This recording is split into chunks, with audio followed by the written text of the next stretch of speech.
I gotta become more Zen samurais, maybe just watch birds. I was frustrated today with trying to cancel or change a flight and dealing with people that are challenging to communicate with.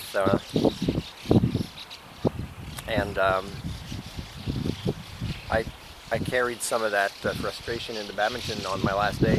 I was nice in a lot of ways, and they were nice in a lot of ways, but I know I was more critical than I should be, or coached when I shouldn't have coached. Didn't succeed in shutting up when I wanted to shut up, because I didn't get a chance to vent, and I did think badminton vents me, but I don't think it could be a positive venting with badminton. I have to find another outlet.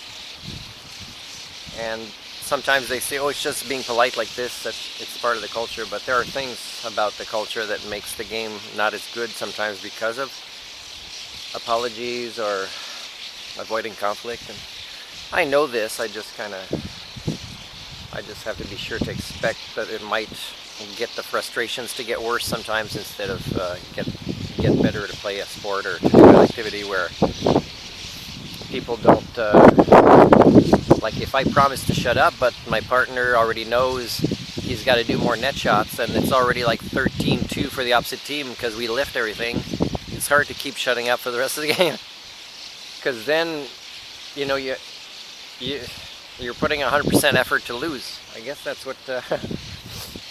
what Tom Cruise did in The Last Samurais. He knew he was going to lose, but he was ready to die. I kind of don't want to die at badminton, and I don't want to get hurt to try to win a game I can't win, you know, for the sake of giving my 100% when my partner is not applying the focus of changing something during the game.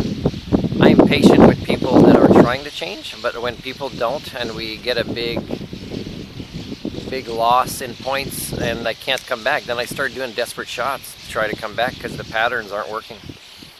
And then I get frustrated with myself too, and people think, oh, we lost because you lost a lot of points. Yeah, well, we already are 10 points behind. I have to try to do things that are like a 50-50 chance, you know. Anyways, these birds are nice. There's more over there that aren't coming yet, but I think most of them are there now. Pretty wild. Anyways, it's March 17th in the evening, and I don't even know yet how much money it'll cost me, or if somebody's helping me book a different way to get to the other part of Japan, where it's hopefully my final situation to start setting roots, because I'm tired. I'm tired of moving and packing suitcases, and it's psychologically fatiguing. Not physically. I can pack a suitcase and I can carry it a long time by myself, even uphill.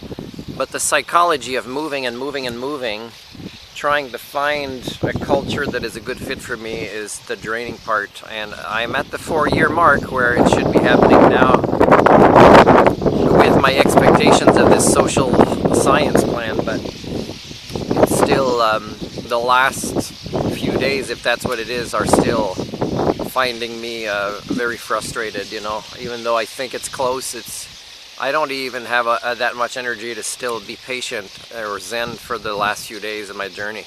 And part of it is trauma and fatigue and lack of support or people to talk to about what my life has been like for the last 4 years, you know. And why would I write a book if nobody's going to read it? So I'm trying to make contacts that have followers that are in paradigms higher than the norm but not as close to mine, and because if I just stick with my paradigms, nobody wants to hear them. So